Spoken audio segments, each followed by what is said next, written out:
pleasant good evening and welcome to this episode of Breaking Out of Depression.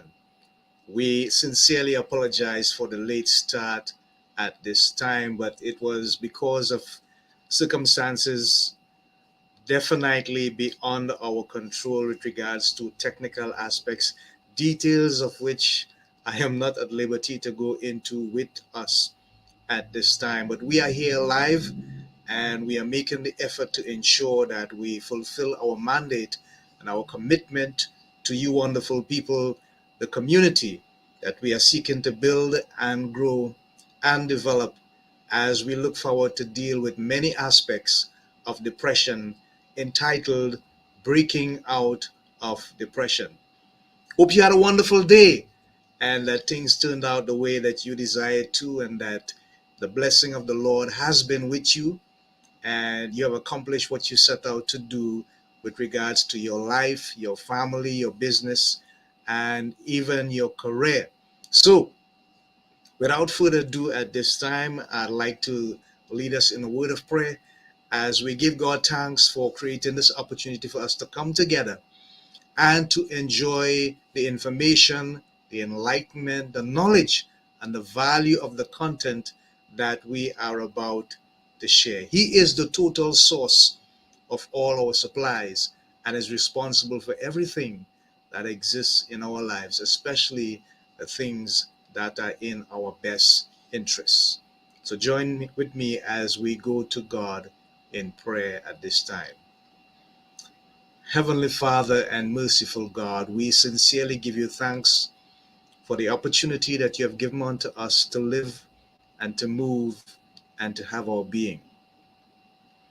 As we proceed on this program, despite the challenges, despite the setbacks, we give you thanks just for the opportunity of being able to come on board and air on the platform that you have granted unto us as part of the ministry of LBW, Living by the Word.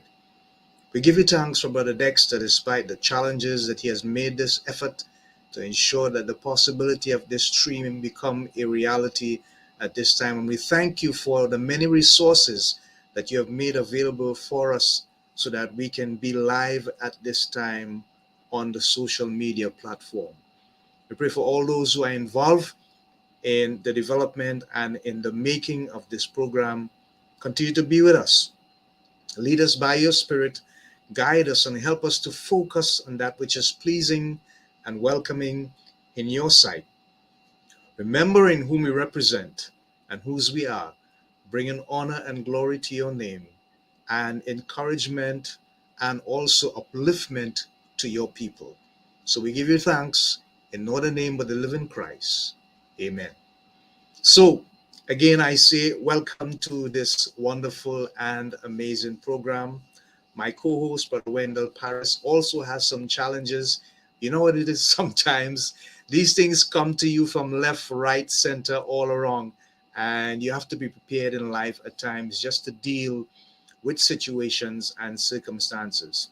But I am here with you, and you are here with me, and together we will make the best of the time that we spend together, even though it may be a bit of an abridged version, but still an opportunity to share information that we believe would be of benefit to both us and yourself as members of the audience.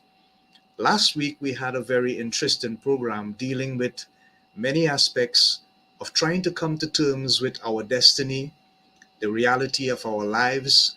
But Wendell delved rather into the aspect of Elijah's life when he was on the run from Jezebel, seeking refuge for his life, even asking the Lord at one time to take his life. And there's so much more depth and information and value that can come out of that presentation.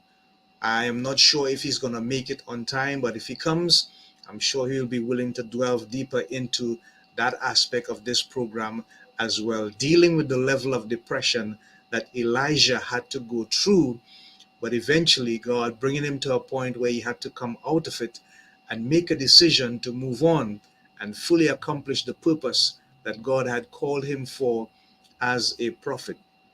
We also shared with you some information with regards to how the brain, the human brain works, with regards to the different parts that receives and process information, and how that responds when someone is under stress, anxiety, burnout, or even depression.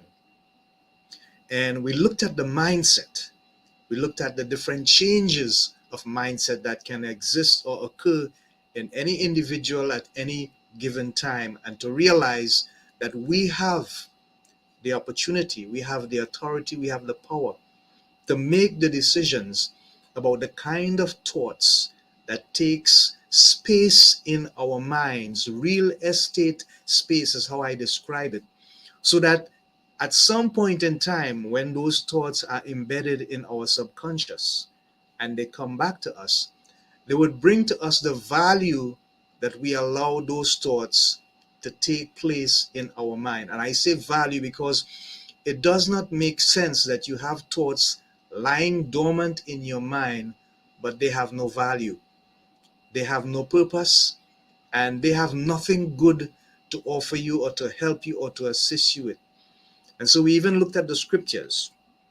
Romans chapter 12 and verse 2, which says, "And be not conformed to the things of this world, but be transformed by the renewing of your mind, so that you would know that which is the good and acceptable and perfect will of God." And it tied in with what we showed with regards to the campsite theory, and also with regards to how the different parts and components of the brain function under certain levels of stress, and what it does to the human body and to the human mind. We also differentiated the difference between the brain and the mind and showed you how they function to complement and support each other.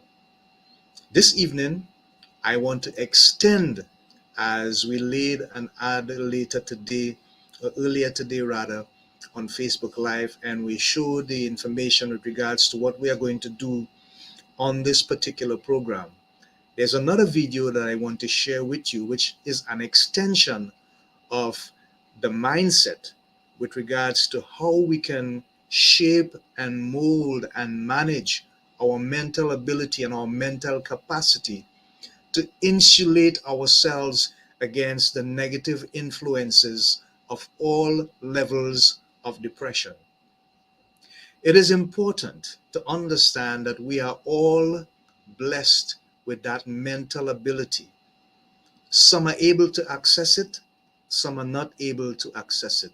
And sometimes it's only when our backs are against the wall and we're in a position where fear comes upon us and we have to fight or flight or freeze, we then realize how capable we are of handling levels of stress and anxiety and anything negative that comes out of that realm towards our lives.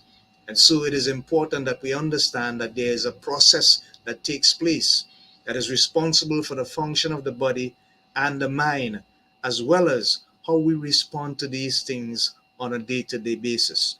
So I want to share this video, and then I will come back with a commentary with regards to the information and how vital it is to the growth and development of what we are supposed to be doing on this program. So let me see if I can line up this video for us at this time with regards to the information. Good night, Sister Gracie Vincent. She says good night to the panel. Good night to you, dear sister. Thank you for your continued support and commitment to the program. Okay.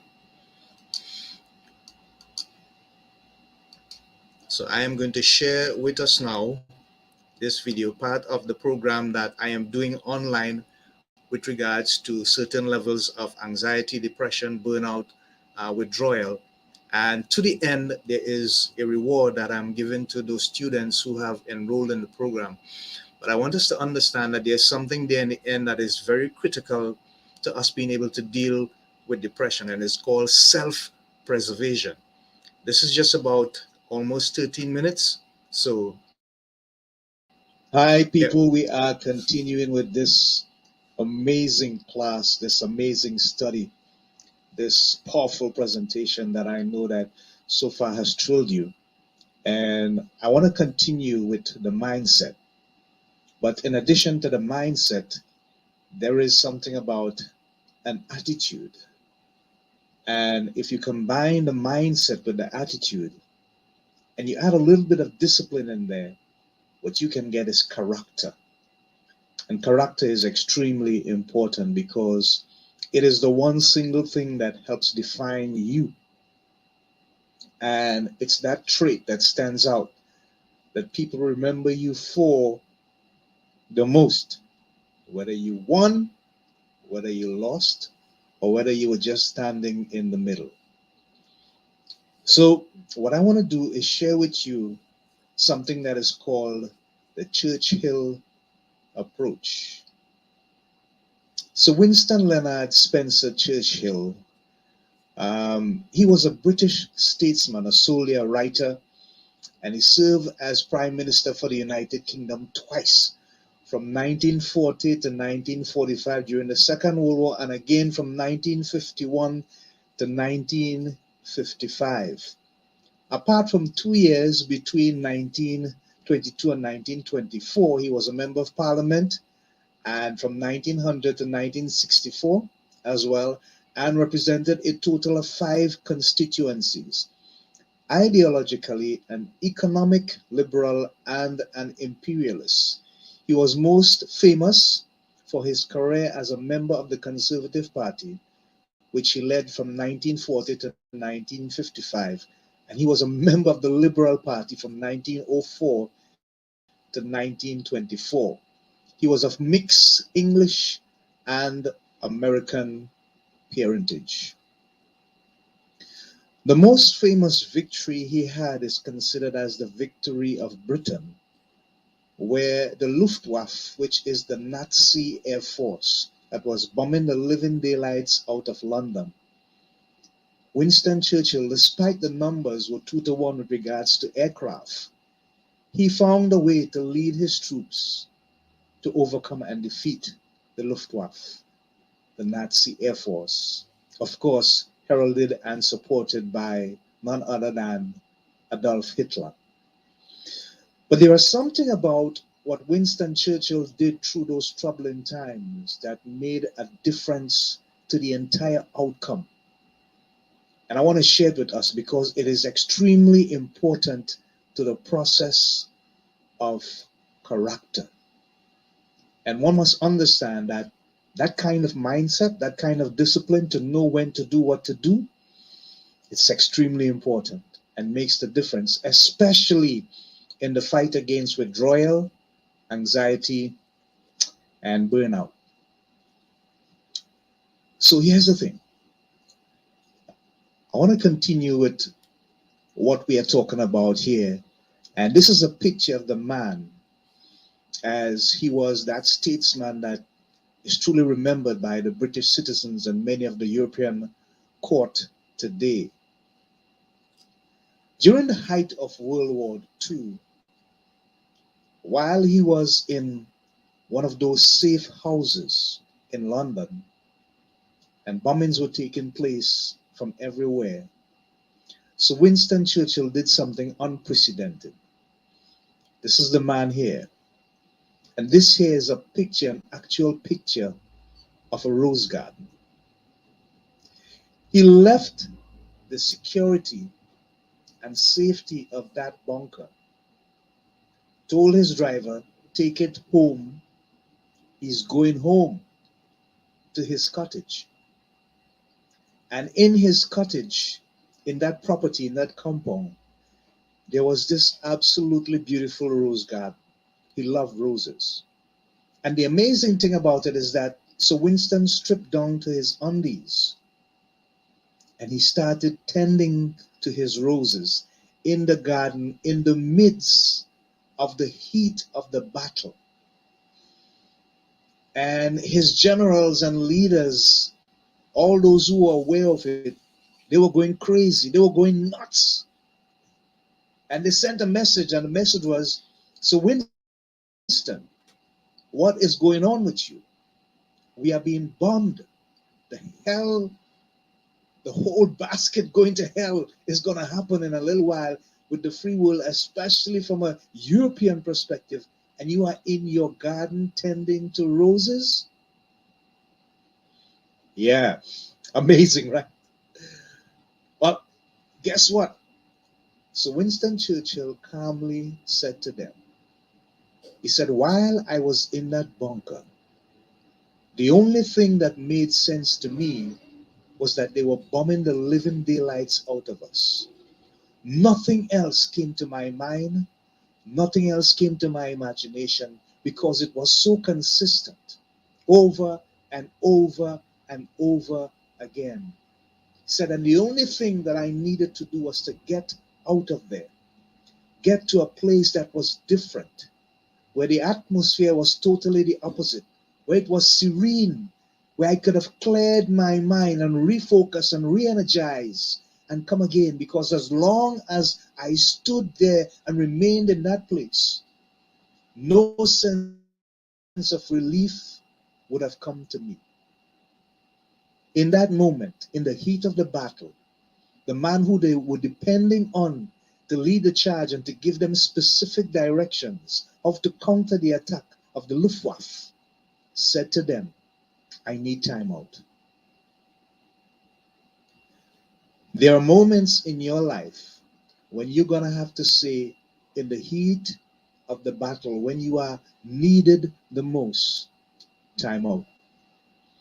And there are two reasons for that. One, you need a sudden change of atmosphere, because your mind can only absorb what is presently happening around you. And secondly, you need to get that thing that is bombarding you out of your mind. Feel the relief and the stress strain itself out of the situation and come again. That is extremely important for you to maintain a consistent level of control over your mindset. So, one of the greatest statesmen ever, in the heat of the battle, left, went home, went into his rose garden, and took care of the roses. And after an hour or two had passed, he told them to come pick him up. And when he got back, his vision, his imagination, his mind was so clear that he found a way to lead them to one of the greatest epic battles in the history of all wars, the Battle of Britain. Think about that. There are times when you'd have to withdraw and come again to fight your battles, but know when to do that. Know when to take time out and nurture and massage your mind and feed your imagination with something else that is so soothing, so calming, so different, that it takes you to a place where you can see things more clearly. You can be more objective and have a greater sense of perception with regards to how you need to go forward. If you remember that, if you keep that at the forefront and make it part of your armory in terms of how you deal with the struggles that we currently are facing, it can make a big difference, a huge difference in your lives. So think about that. I'm going to move on to the next slide. And on this slide, I want us to look at yes, yes, it's bonus and reward time.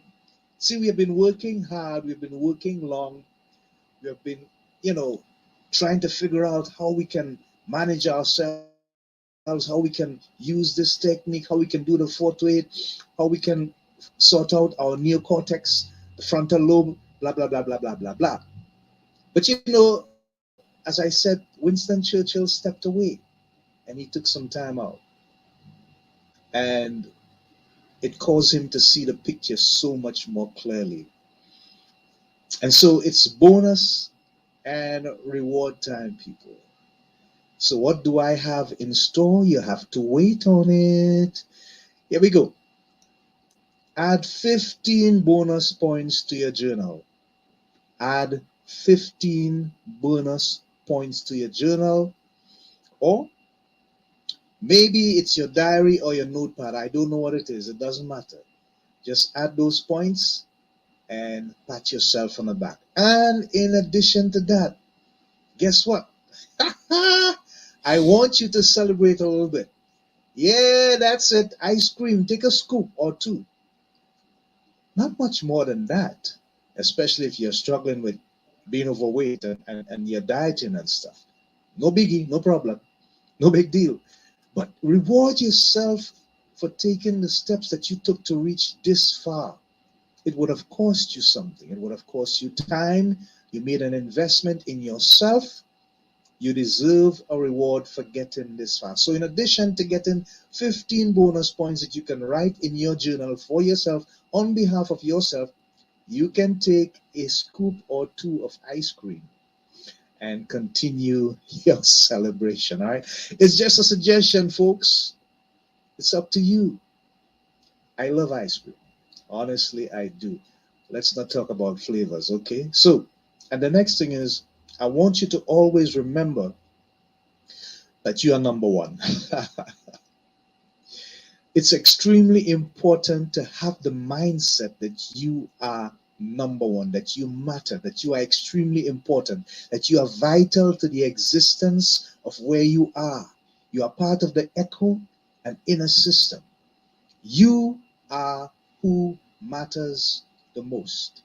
Self care is extremely important. Know when to run, know when to stand up, know when to fight, know when to give in, but don't surrender. Retreat if you have to. But remember, self preservation is absolutely vital to continuing the fight. So, add your 15 bonus points. Take that scoop or two of ice cream. Relish it. Let it last and savor it for as long as you possibly can. Don't be in a rush. Don't be in a hurry. Take your time. Enjoy yourself. Enjoy the moment. Savor it. And remember, you are number one. Stay tuned for the next slide. We are going somewhere, people. Godspeed.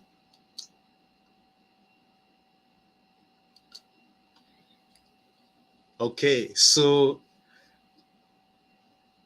what happened there at the end of the video may have been a bit strange.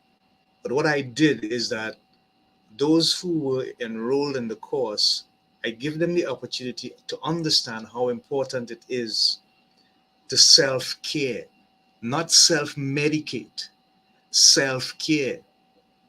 Whenever you have a situation in life that you have had to deal with, and you took an approach and you realize that you ended up on the winning side, always have a celebration. Not only that, share that information with others.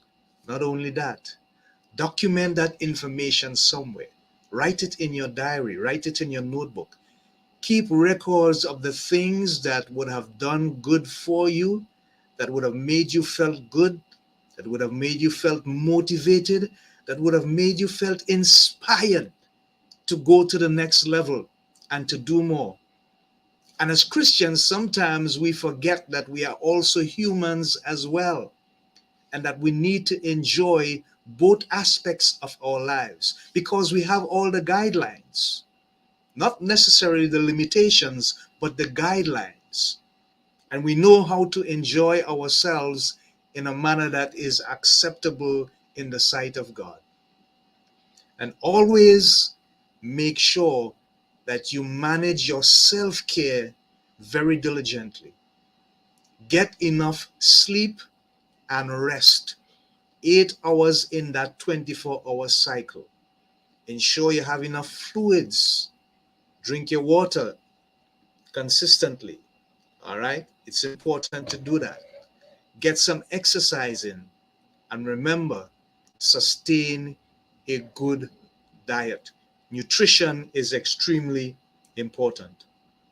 Now, what I want to share with you is that there are moments in life when we may have challenges that can limit our ability to function as we would like to on a day-to-day basis or on a normal basis, what we consider to be normal for us.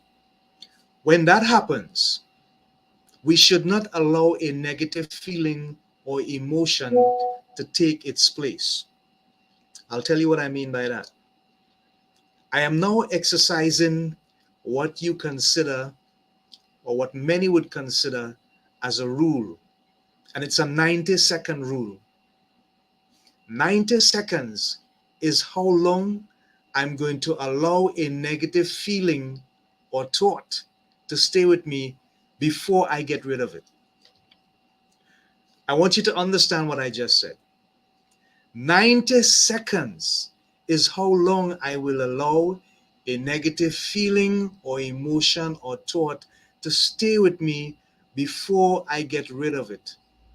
In other words, your desire, your mindset, your heart set to take care of yourself must be so strong that you set time limits for the amount of time you would actually take to deal with a situation that you know is not in your best interest, particularly an emotion, a feeling, or a thought that you know does not belong in your mind because you were not responsible for it. Remember the words that we use when we looked at the thought process, when I told you that a thought does not become anything other than a thought until you add something to it. Life, fuel, whatever it is that you're going to add to it to make it something. They will come and they will go. But you have to have a policy where there's a time limitation to how long you're going to allow it to stay.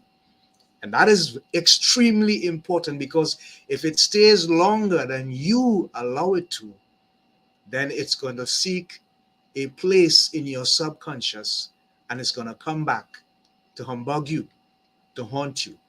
And you don't need that. Those are the things that create some levels of discomfort. And later on, if it continues to grow and to develop, some levels of depression as well.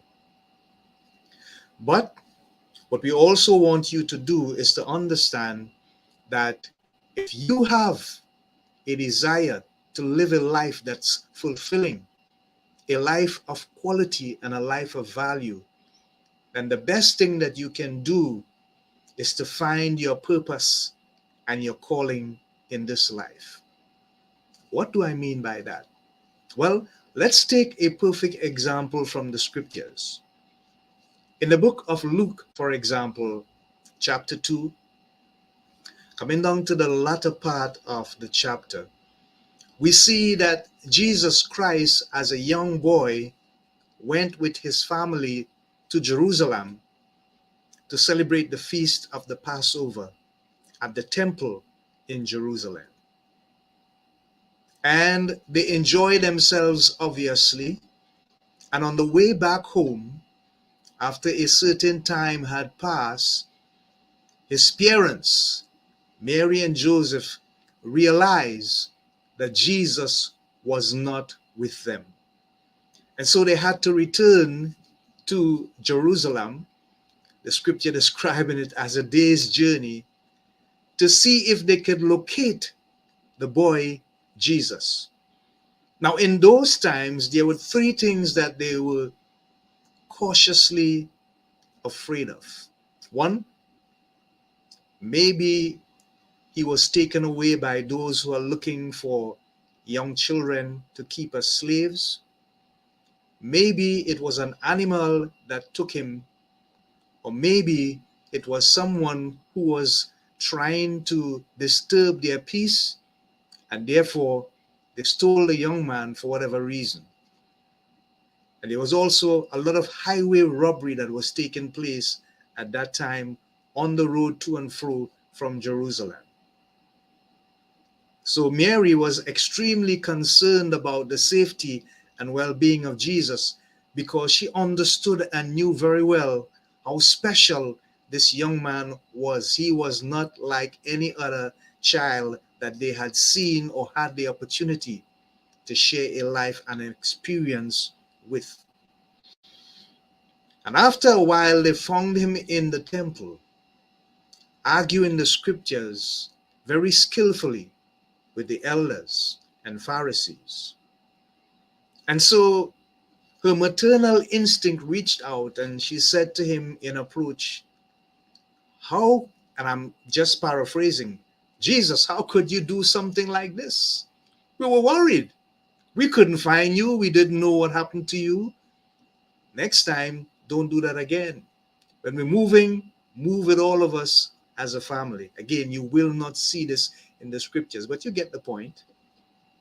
And so he responded to her these words that will indelibly echo in the minds of those who understand the power of the statement that he was about to make.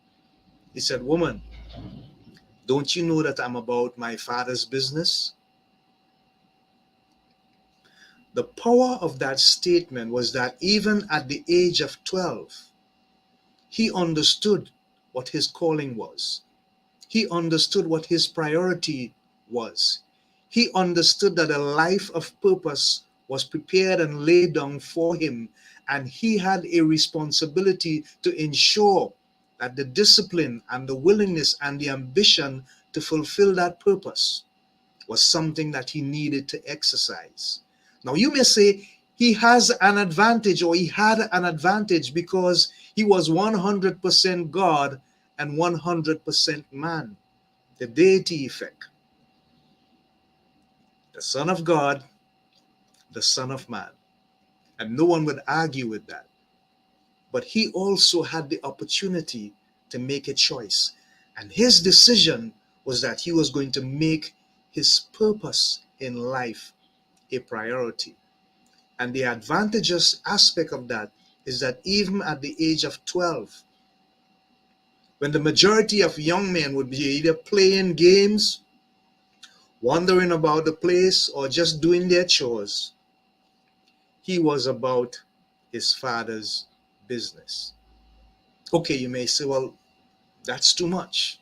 Like we said before, we cannot compare ourselves with Christ because we did not have all the attributes that he did.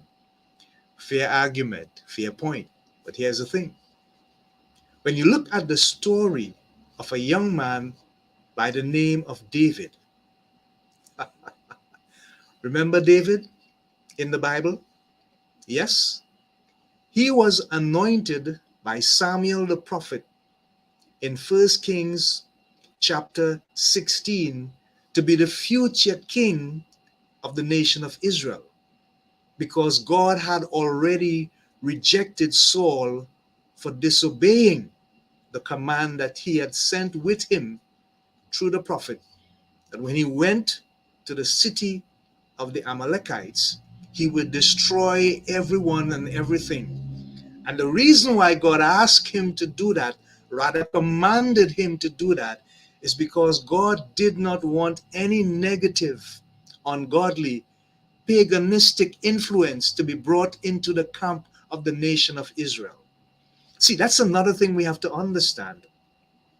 In order for us to keep our purity and our righteous level based on the robe of righteousness that Christ has given unto us, we have got to find ways to insulate ourselves against anything that is ungodly, because what happens is that it can create problems for us and lead us to places of depression.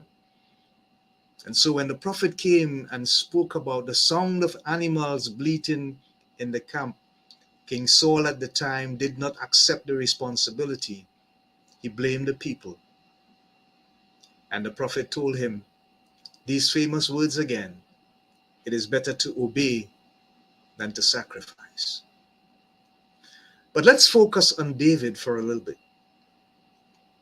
At about the age of 17, at the time, a young shepherd boy taking care of the family's sheep out in the wilderness, David was anointed by Samuel to be king of the nation of Israel. And for the next 13 years or so, until he became the actual king at the age of 30, he had many challenges, including trying to escape from the hand of Saul, who was bitter and aggrieved in his spirit and wanted to kill David. Saul was actually suffering from a huge level of depression. That's what he was suffering from. Because remember, there were times when David would come and play the harp and it would lift his spirits and he would feel good, because then the depression would leave him. But he had already found himself with a rebellious spirit and a rebellious heart. And when he heard the people saying, Saul has killed his thousands, but David has killed or slay his tens of thousands, that bitterness in his heart arose to the point where he became envious of David and decided he was going to take him out. So David spent 13 years preserving his life, but at the same time being shown by God the many different aspects of how God was going to work in his life. It was a period of preparation for the responsibilities of being king of the nation of Israel. And that is how he knew and grew in strength and purpose, so that at the time when he took the throne at age 30, his reign lasted for 40 years. And he accomplished much because he decided that his choice was going to be the purpose for which God had intended him to be, to become, and to realize, to actualize in a tangible way.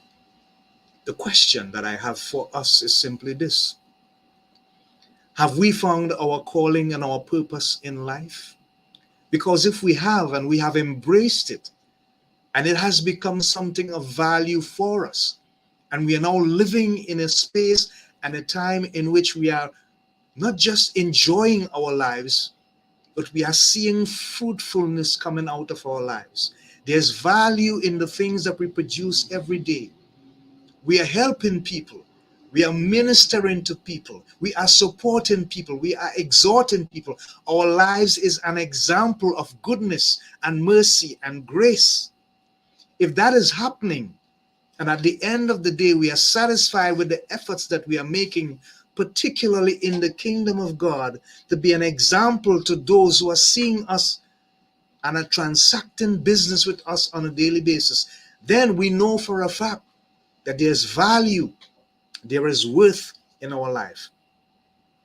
But some of us do not have that experience. And as a result, we live a life that is not fulfilling. We have lost our way because we have not embraced our purpose.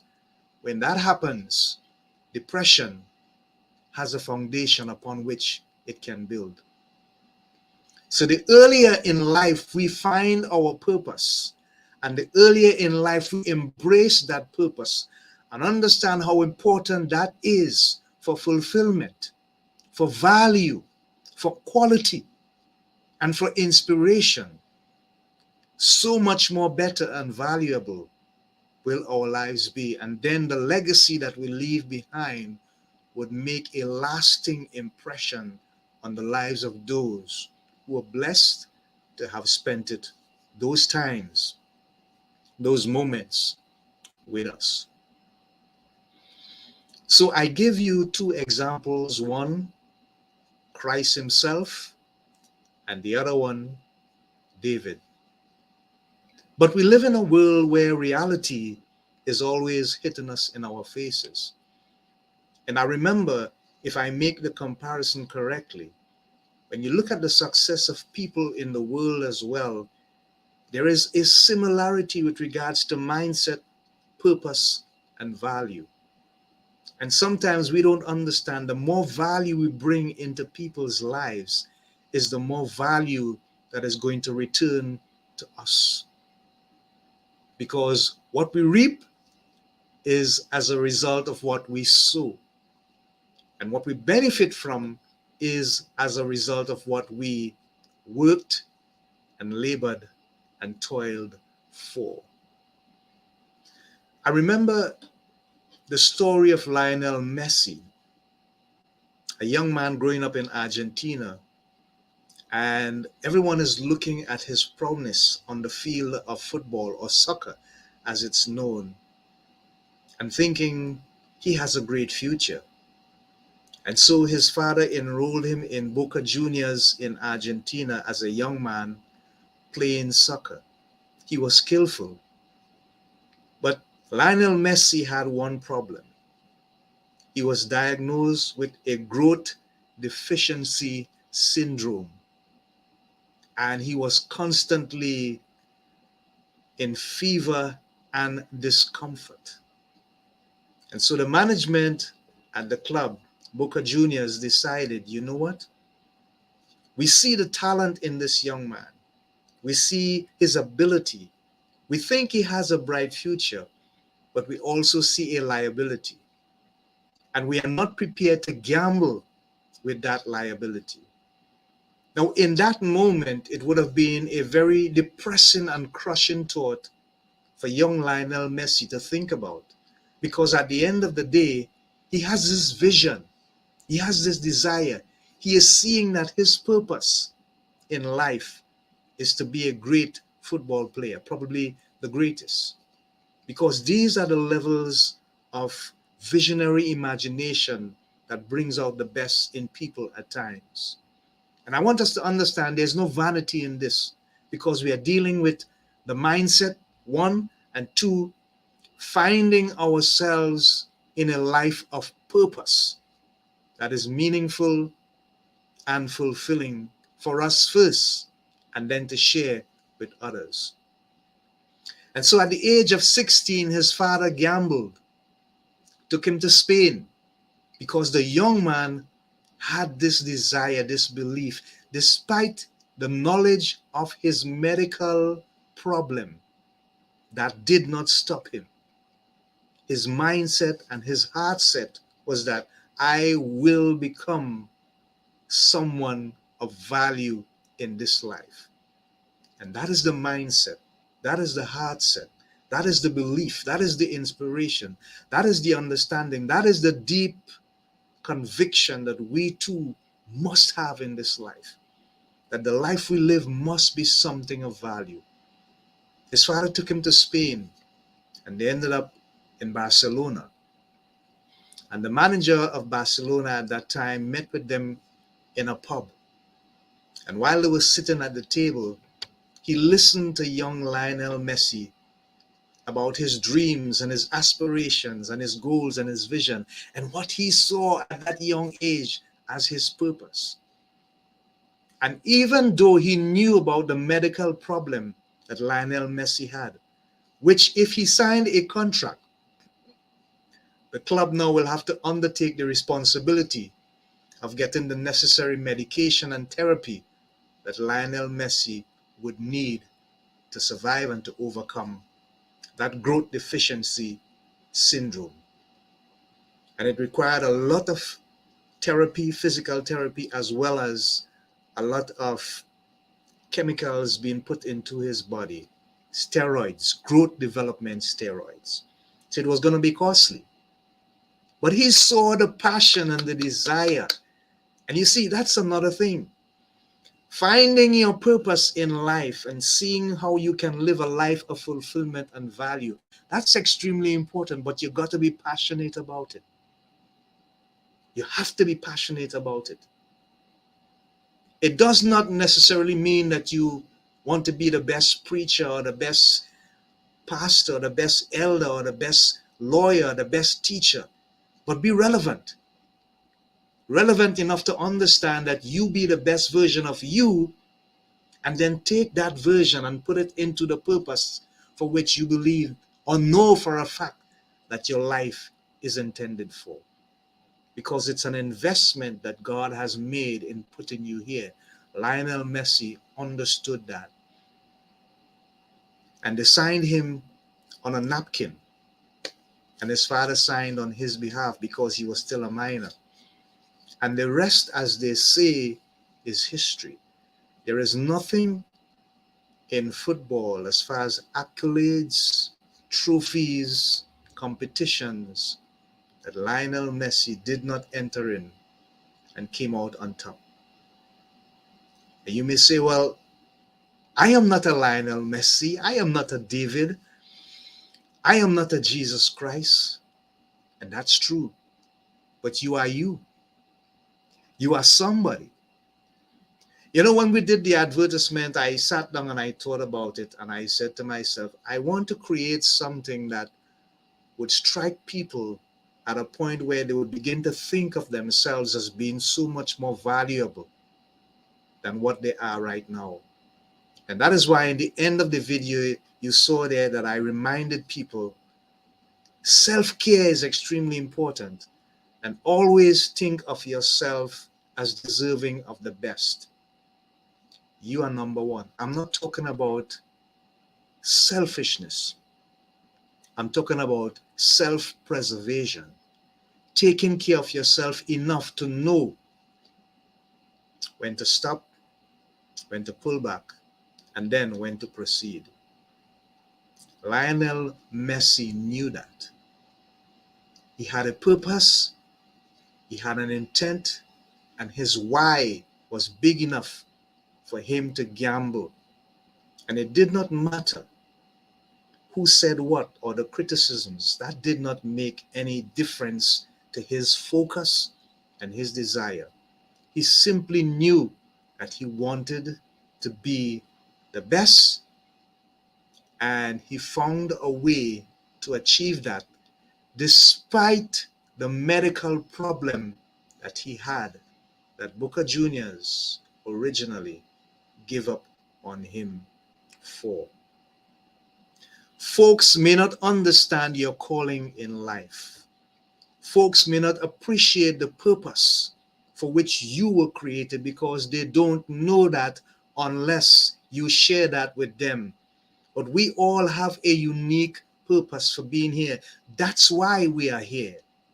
We are not here to make up numbers. We are not here to be a data or statistic on somebody's handheld instrument or device or some computer system. We are much more than that. We are much more valuable in the sight of God than that. Imagine every single grain of hair upon your head is numbered. And even though mine is bald, the roots are still there and they are numbered. No pun intended. But think about it. Why are you here? What is the purpose for you being born and placed on planet Earth? There is nothing mediocre about that thought. So then how could we settle for a life that is mediocre, that is second best, that is not fulfilling, that will not bring value to ourselves or to our brothers and sisters, our neighbors, our families, our friends, our loved ones? Come on, people, think about it. There is a particular purpose that we all were created for. And out of the over 8 billion people that exist on the planet, every single individual has a life of value and a life of importance. And so the depression that we deal with sometimes is a reminder that we ought to focus on value, on inspiration, and on a desire to be better than who we are every single day of our lives. Christian or no Christian, the attitude is to always be able to find the discipline, the ambition, whatever is necessary, the character, the resilience. It's there.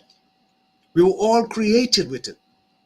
But it's how we approach the situations that we are faced with on a daily basis. Young David could have given up and say, you know what, this is too much for me. I've been anointed, and yet they're after my life. I am tired. I am fed up. He could have taken the Elijah approach. Elijah was so exhausted, so depressed that he just wanted to die.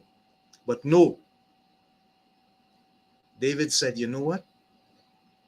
I will trust the Lord and he will take care of me. No wonder why he wrote, the Lord is my shepherd, I shall not want. He maketh me to lie down in green pastures. He leadeth me beside the still waters. He restoreth my soul. And fitting, he was able to use the analogies of being a shepherd and sheep in the mix because he understood the concept so much. And God was preparing him to be a shepherd of the nation of Israel, God's chosen people, God's chosen sheep. So you see the alignment there and the purpose. That's how we know what our purpose and our calling in life is. There is something about what we are involved in that will connect with us on the inside innately and bring us a certain level of fulfillment. We will know for sure if we seek it diligently enough that this is the reason why we are here. This is the investment that God has made in placing me here. And I have a responsibility to give him a return on the investment. How important and valuable is that? I can't decide for you what your purpose is. I can't decide for you what you think you should be doing and where your destiny lies. We each have the opportunity to find that out for ourselves. I want you to think about this from a biological perspective. When a male and a female come together and they have sexual intercourse, the biological breakdown reveals to us that over 300 million sperms are released by the male through his sexual organ into the female in search of an egg for the process of ovulation to take place. I want you to think about the numbers. 300 million.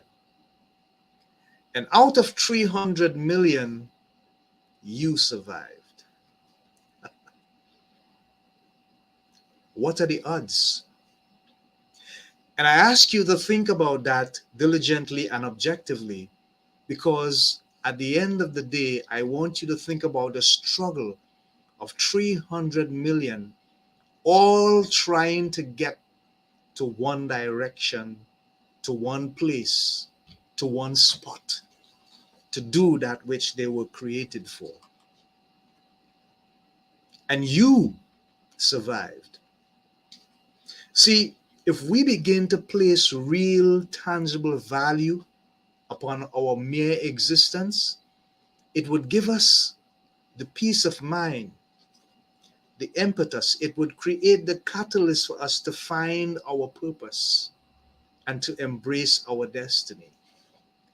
But many of us have found ourselves living a life that is based on expectations by other people, by institutions, by circumstances, by family, or by social pressure, or by economic situations that are beyond our control.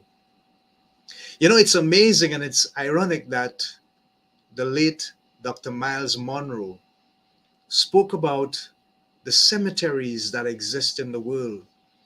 And he compared the value of the cemeteries that exist in the world to that of the gold mines in the continent of Africa, and the salt mines in Siberia, and the silver mines in other parts of the world. And what he was saying is that so many people have died and gone to their graves and have not embraced their destiny, did not live a life of purpose. And they have taken so much richness, so much solutions, so much good ideas, so much visions, so much things that could have been of help and assistance to us. But because of indifference, because of fear, because of lack of belief, because of limiting belief, because of a lack of faith, because of a lack of finding purpose and meaningful value in their lives, they died and took that wealth with them to the grave, and it's buried 6 feet under. and cannot be recalled because it's too late. It is not a good thing to know that we are living a life that we are not happy about. That can be very depressing. But we have a choice. We have the ability to change the destiny of our lives if the one that we are currently on is not aligned with the purpose that we were created for, and we know it. But sometimes circumstances become the dictator of the pace that we live, and we are maneuvered by things that are outside influencing us rather than our deepest convictions that lie on the inside of us. We were not meant to live like that. We were created to find our purpose, to embrace our destiny, and to live it because that is God's will for our lives. And so, what I really want to do is encourage us, urge us to take time out and really, in introspection, look at our lives on the inside and see if there is something that we can do much more than what we are doing now to create that level of fulfillment and to embrace that unique purpose that each of us individually were created for. God does not make errors. He does not make mistakes. God is the epitome of perfection. And so at the end of the day, you are not a mistake. You're not an error. You're not a happenstance. But you are somebody of substance. You are somebody of worth. You are somebody of value. There's a meaning for your existence and a purpose for you being here. Your life has an intangible value that's beyond your comprehension. Sometimes you can't understand it. It doesn't sometimes seem to make sense. Father, you mean this is what I'm created to do? Yes.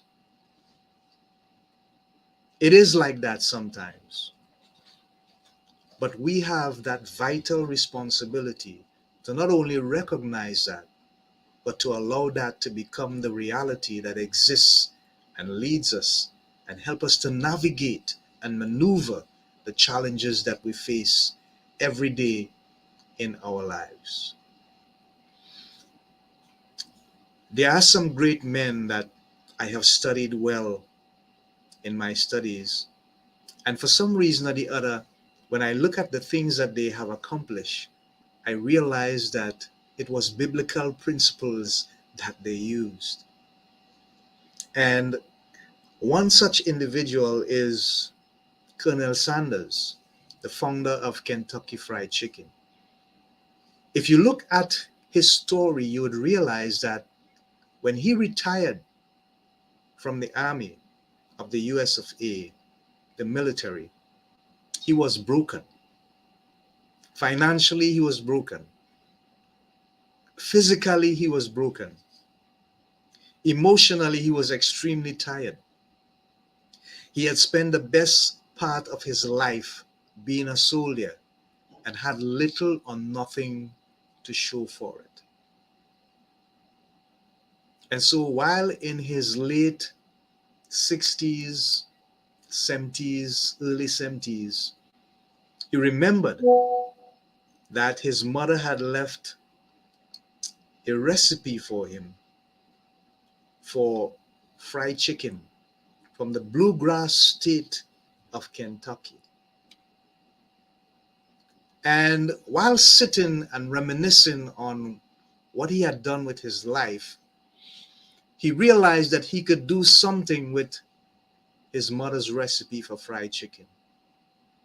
And so what he did was he bought this bicycle. He put a tray to the back of the bicycle and he started doing these little boxes. And he would go to the truck stops where they have these long trailer trucks, these 20-wheelers and 30-wheelers and 40-wheelers. And whenever they stopped, he would go there and he would sell. And it came a time when he had built his first restaurant.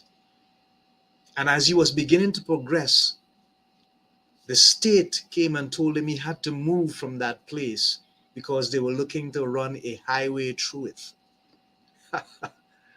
So here was the man thinking, okay, I'm finally beginning to develop and get somewhere. I'm seeing value for my investment. And then he had to move and he had to start all over again. He could have fallen into a state of depression and say, you know what, this is not making sense. Maybe I should just sit down in my chair and rock away and watch time pass. Maybe I should be like the old goat or the old cow that they has put out to pasture. But he didn't do that. He got up and he moved on. And somewhere along the line, he started all over again, and he believed so much in himself and what he was doing that the idea to do a franchise came to him. And he visited 1,092 banks, and they all turned him down. Walt Disney visited 300 banks, and they all turned him down as well. I call these men not because of their greatness or because of what they did, but it's the manner in which they accomplished what they accomplished. They were willing to go through a process because they believe in their destiny, they believe in their purpose. And they were determined that whatever rejection that came their way, it was not the end result of their destiny, but rather a step in the process to get to their destiny. They used that as an opportunity to continue. And so they believed, they acted upon what they believed, they invested in what they believed, and they took their vision to a place of reality. That now we have Kentucky Fried Chicken as a franchise all over the globe, and everybody wants to go to Disney World. And we have a lot of movies coming out of Walt Disney Studios. It was just a dream, people. It was just a vision. But these men, just one man, believed so much, believed enough to be convicted enough to embrace it and to make whatever sacrifice that was necessary because they saw value in what they were willing to do and accomplish. What about us? What about you and I? Are we going to find ourselves being victims of depression, withdrawal, burnout, anxiety, fear, doubt, all the negative connotations you could think about? Are we going to fall prey to those? Or are we going to lift our chins up and realize that we are of a royal priesthood and a chosen generation? That we have been set apart by God for something special, something big. If men in the world could accomplish so much, despite the fact that they may not have been children of God, part of God's kingdom, part of God's family, what about us? Because our lives must reflect what we believe. Our lives must reflect where our deepest levels of conviction lie. And where does it lie? Does it lie in the material things of this life? Or does it lie in the depths of our spirit, where the true value of who you and I are really exists? And it's embedded in us. And we know for a fact that there's so much more to this life than what we are currently experiencing. But we have limited ourselves, limited our beliefs, limited our ambitions, limited our desires, limited our skill and our ability, telling ourselves we can't accomplish what they have accomplished because we are not them. Every time you look at yourself in the mirror, you should realize that you are somebody of value. And the reason why you can still breathe in oxygen is because there is a purpose. And I use in the ad this particular picture with a pulse beating, and it says, if you still have a pulse, then there is still purpose for your life. You may not see it now, The conditions around you, the circumstances around you may not say victory, may not say overcoming. They may not be an indication of what you think your life should be like, or what you envisage that your life should be like. But that does not mean that that is the end of the picture. Neither does somebody else's opinion of your life, the reality or the end. Not even the thought that you can come up with, because the thought is not real. It is just a thought, a figment of your imagination. What is real is yet to happen. But what you do now, what you think now, what you put out there now into the atmosphere, into the world that you live in, that is going to determine the nature and the quality and the value of your future. So it is good to find our purpose, embrace our purpose, understand our destiny, why we are here. Why did God place me on planet Earth? What is this particular thing that I was created for, that only I can do and nobody else can but me? And therefore, I must take my rightful place, because my choice is to live a life of fulfillment, a life of value, and a life of quality. Will the depression come? Yes. Will the hard times come? Yes. Will the trials come? Of course they will. Will the tribulations come? No doubt they will. But remember, all of them were created and prepared to help us become much more resilient, to build our muscular faith. You know, they say no pain, no gain. You go in the gym and you pong and you put on and you continue and you pong again. You build the muscles, right? How about building muscles of faith? How about building muscles of hope? How about build muscles of purpose and destiny? And saying to everyone that we know, I feel so much more better about myself and my life now, because I think I have discovered that there is more value to what I'm currently doing now. There's always room for more, despite how far you have reached, despite how much you would have accomplished. There's always room for more. There's always room for growth. There's always room for development. There's always room to accomplish more as an individual. Never put limitations to yourself. Never put limitations to your life. Don't live based on limitations. Live based on expectations. Expect to do more. Expect to gain more. Expect to get more.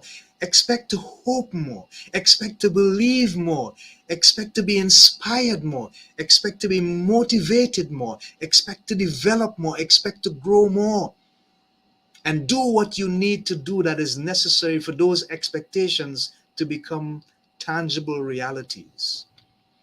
So that when you look back over the years and the time that has gone by, and the full length of your legacy is before you, you can say, like the Apostle Paul, I have fought a good fight. I have kept the faith.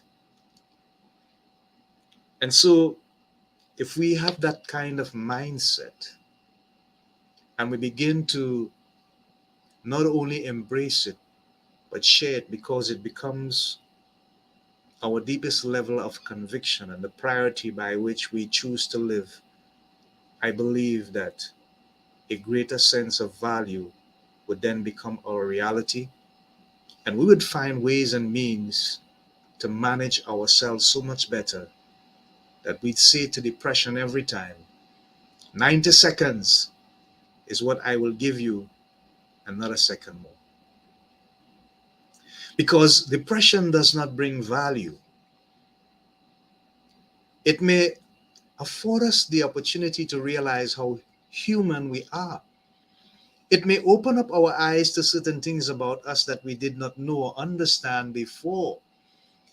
Certain levels of stress and anxiety are good, don't get me wrong, but you have to know what is good for you and what is not good for you, because Those two are two different categories that are opposite each other. And one is to embrace, and the other is to deny, dismiss, get rid of. But always remember this: think of yourself as being so valuable that you make yourself number one. Because if we cannot properly care for ourselves, we cannot care for others. It starts with us.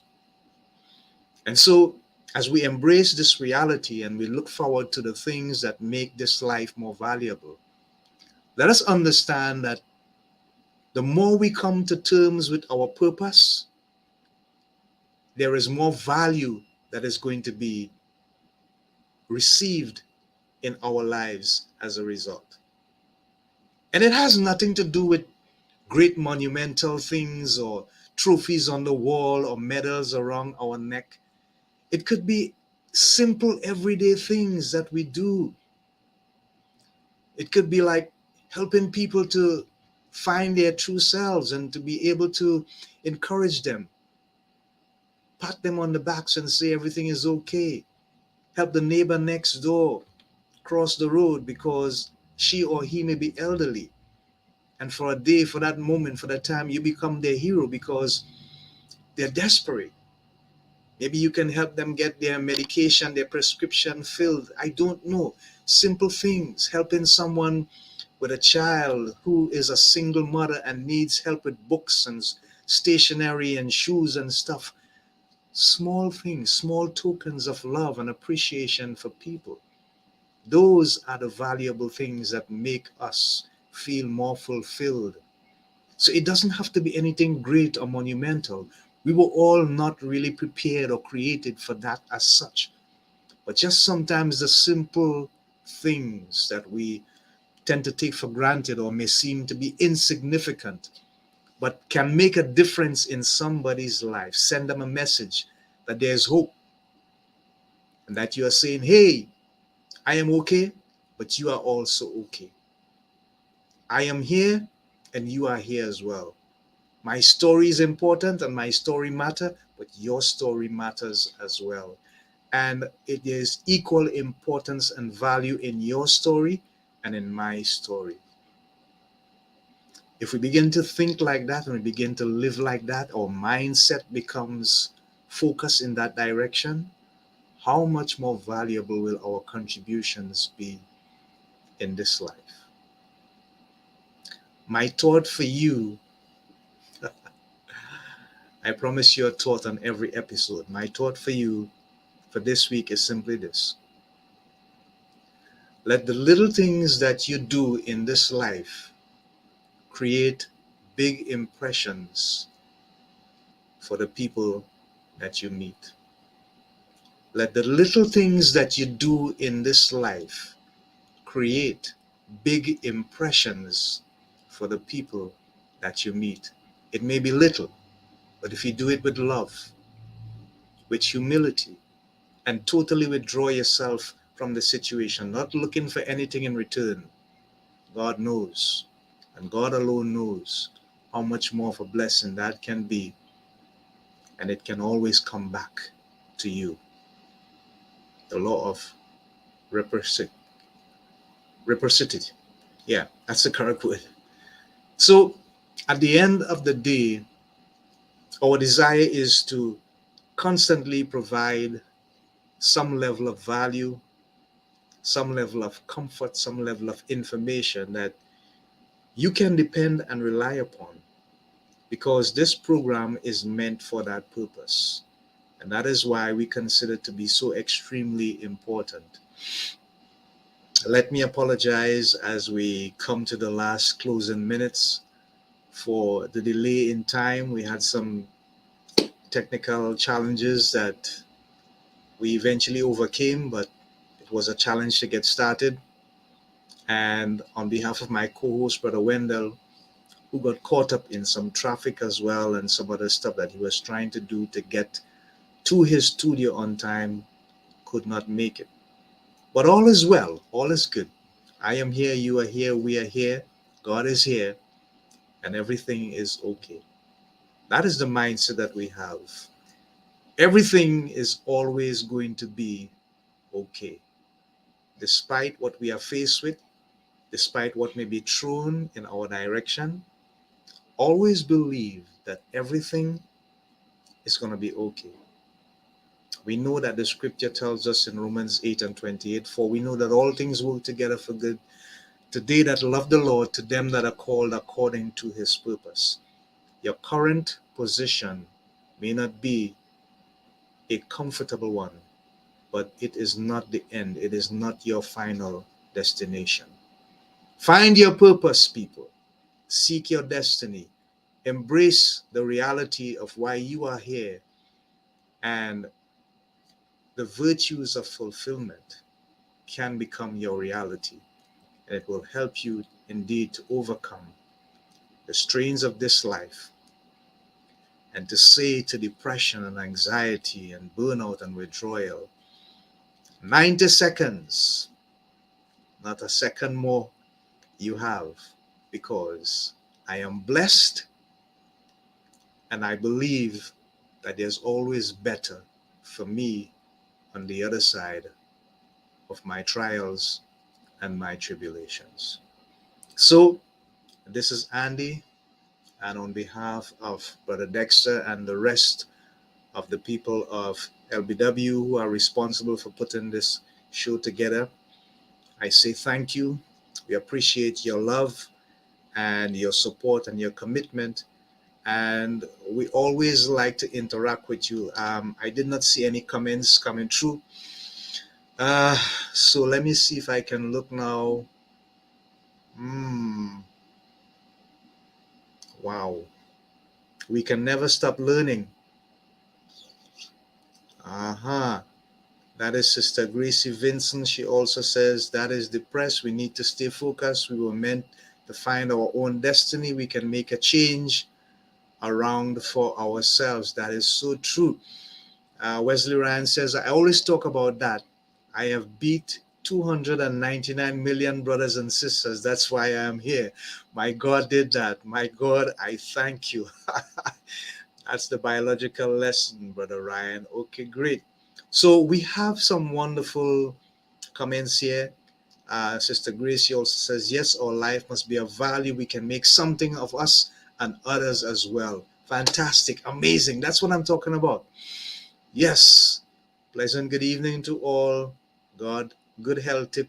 And we are truly valuable to each other when we are valuable to ourselves. Wonderful. And that is what we are talking about. So I thank you guys for your comments and your participation. We are going to bring this version of Breaking Out of Depression to an end. It was a solo effort by me, but it was a group effort with all of us here. I thank you for your support and your continued commitment to the program. On our next version of Breaking Out of Depression, there will be an amazing guest that's going to be on the program for the first time. You don't want to miss this. I'm not going to give any clues or anything away. And then we're going to bring back the quiz on the next program as well and tell you what your rewards are going to be like. So, until next time, this is Andy Charles, your faithful brother and supporter in Christ. And for those who are out there on the social media platforms, your facilitator against depression. And we encourage you and urge you to continue to do whatever you can that is necessary in this life to breaking out of depression. So long. Godspeed. God bless. Keep your chin up. And remember, you are number one. That's why you are here. And there's purpose in your life. Bye for now. Until next time.